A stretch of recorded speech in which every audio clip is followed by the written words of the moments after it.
dos piores desconfortos que podemos sentir como cristãos e defensores da fé é o desconforto por falta de conhecimento das Escrituras.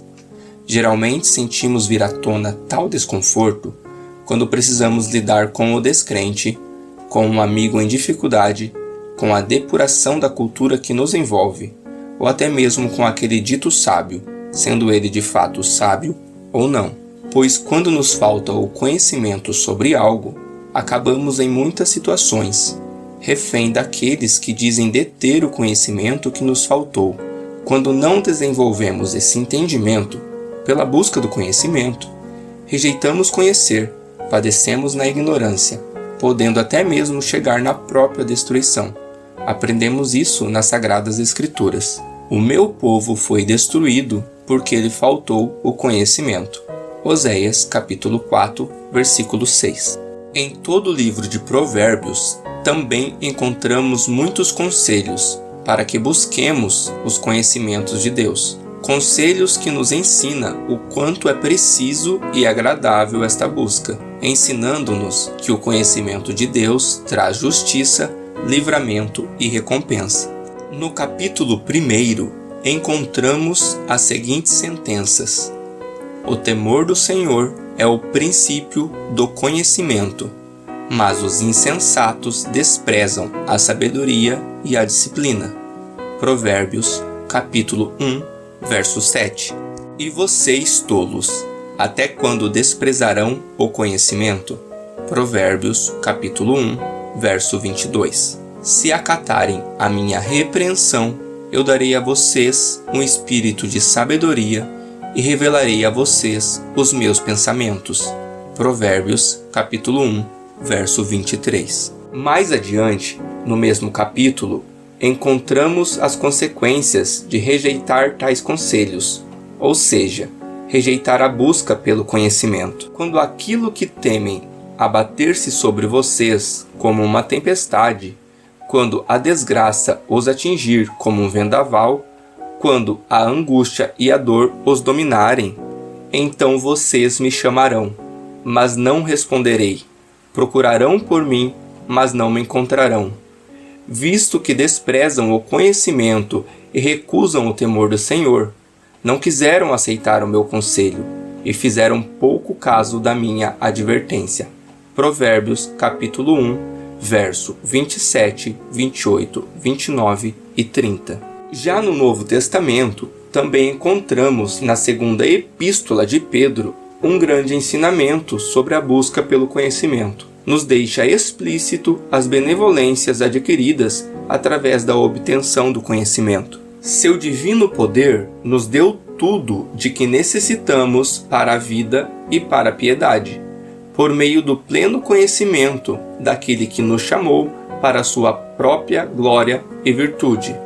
Dessa maneira, ele nos deu as suas grandiosas e preciosas promessas, para que por elas vocês se tornassem participantes da natureza divina e fugissem da corrupção que há no mundo, causada pela cobiça. Por isso mesmo, empenhem-se para acrescentar à sua fé a virtude, o conhecimento, ao conhecimento o domínio próprio, ao domínio próprio a perseverança, a piedade, a fraternidade e a fraternidade o amor.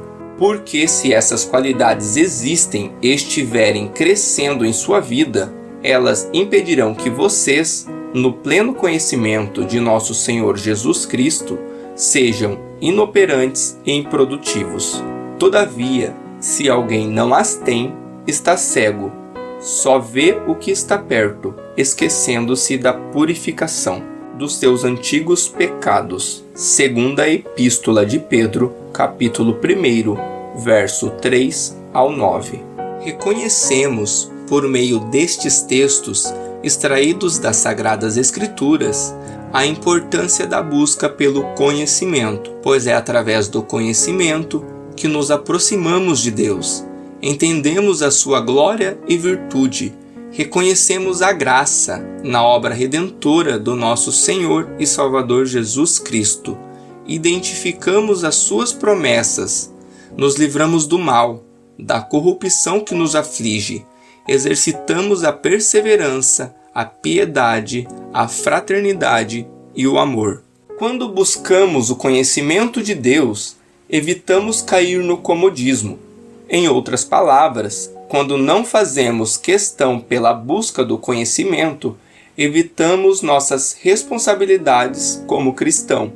E isso pode trazer reflexos negativos, tanto para a questão espiritual, daquilo que é sagrado, quanto também para as questões seculares, dentre elas, a degradação cultural do meio em que estamos inseridos.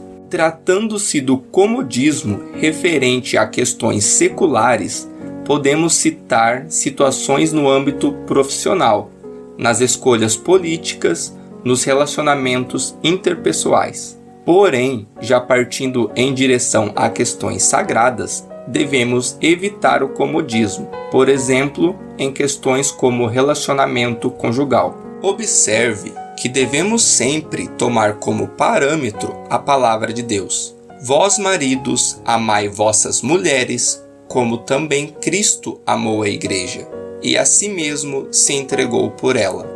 Efésios, capítulo 5, versículo 25. Os homens cristãos que têm de Deus esse entendimento sabem que Cristo não somente deu a sua vida pela igreja, como também enviou seu Espírito Santo para cuidar dela, para zelar dela, até que ele venha buscá-la.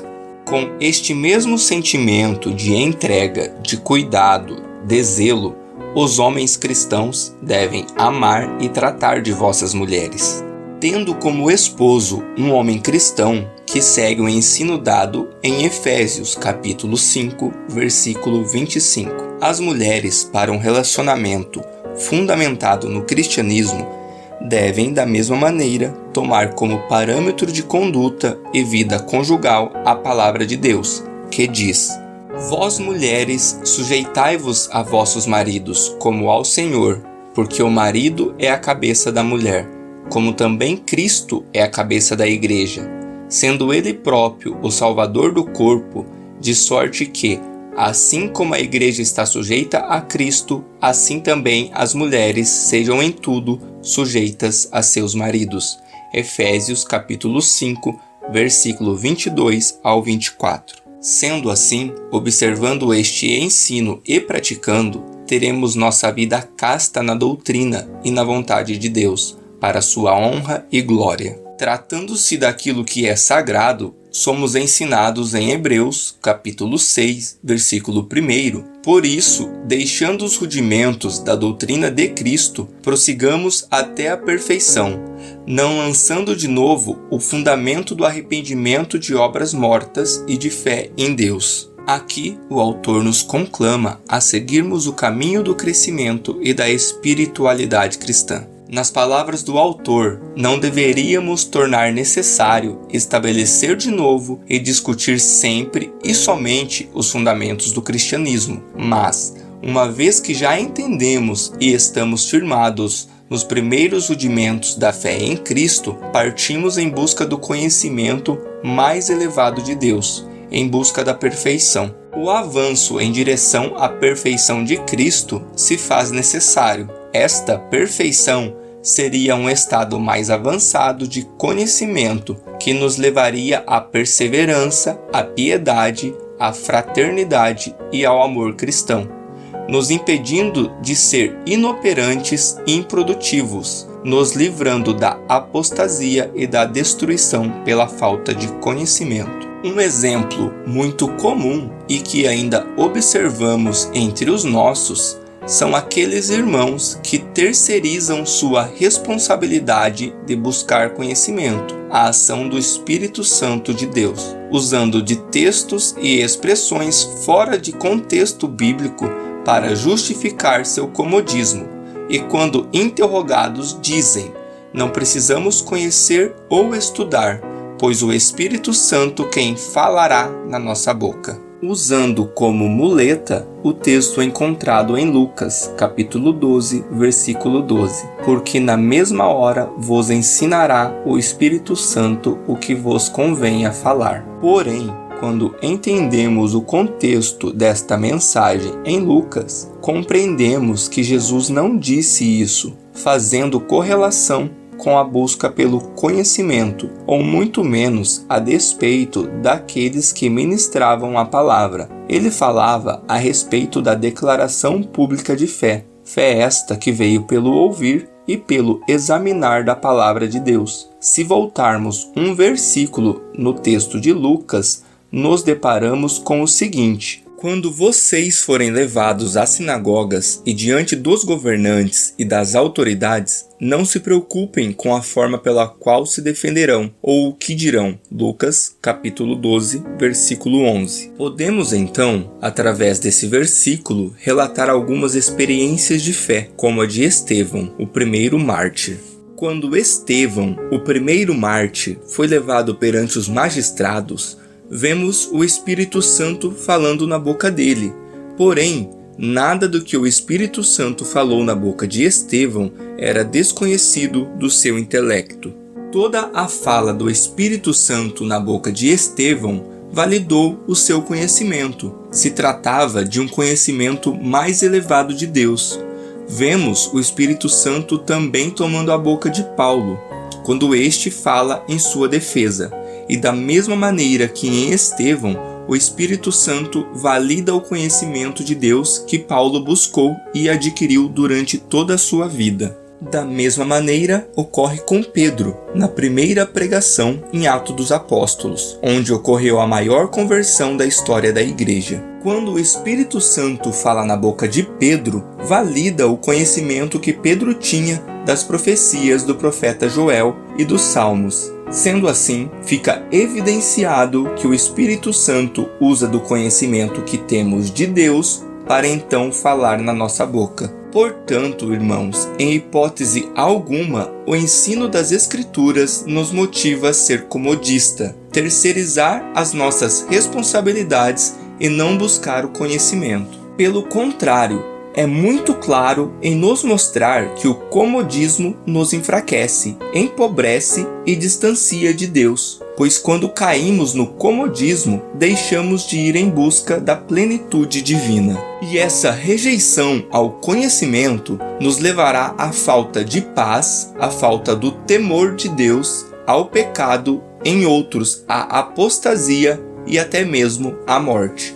O fato de estarmos na graça do Filho de Deus é o ponto fundamental para irmos em busca do conhecimento de Deus, da evolução na fé, da busca pela perfeição em Cristo, da santidade que nos separará do mundo.